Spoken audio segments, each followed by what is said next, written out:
In this session, we're going to discuss time clock events. So from my home ribbon, I'm going to go to Enterprise Setup. I'm going to go down to time clock events. So as you're searching for these items down here in the left ribbon, you can always search up here by name. So if I start typing the word time in, see, it brings that right up.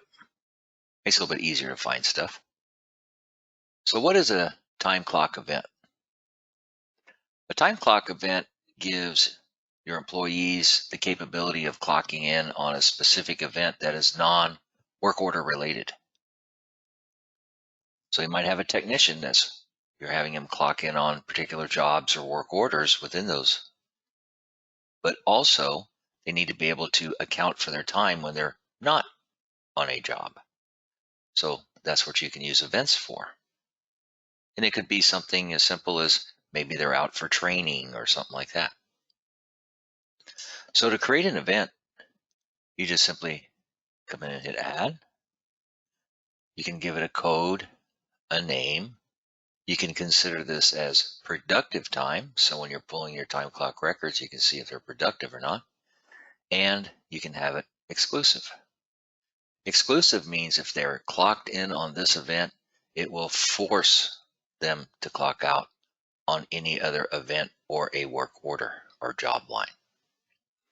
So let's just call this a T, and maybe we'll consider it training. Now, if you don't want to consider this productive time, you just uncheck the box. But I do want to make it exclusive. So you can add as many different events that you want.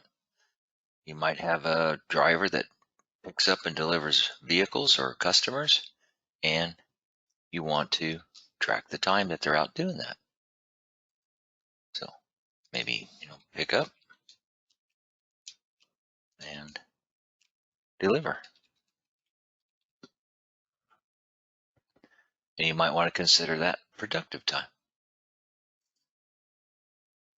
So you see I have one that is non-productive and one that's productive. Now once I have these made, I save them. And as a little side note here, if I open these up, you'll notice there's no tab for locations. So what does that mean? This is automatically going to go out to all the locations. So let's go to a location and see what happened.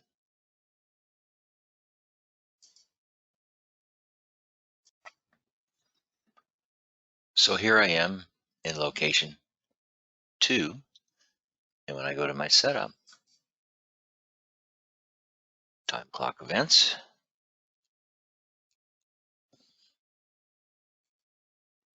here are my 2 events that I created at the enterprise. Now, the 2 above this were created at the location. So if you want consistency across all locations, you don't want people entering these events here. You just enter them at the enterprise.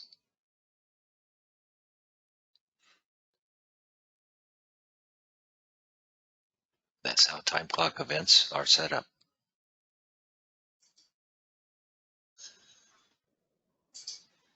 Here's an example of how it will work. So from my main ribbon, I'm going to go to time clock. And we're going to clock in as technician Tommy Tire here. Okay. So as you can see, he's clocked in on attendance and this work order. So if for any reason he needs to stop working on this work order and he wants to clock into an event, he just simply clicks, and you'll notice when I'm clocking in the event, it will force him to clock out of the work order or the job line. And then they have a little note field. If they're done with the job, they can even mark it as completed. So now you have a way to not only monitor job time or work order time, you can monitor non-productive time or time where maybe they're out doing training.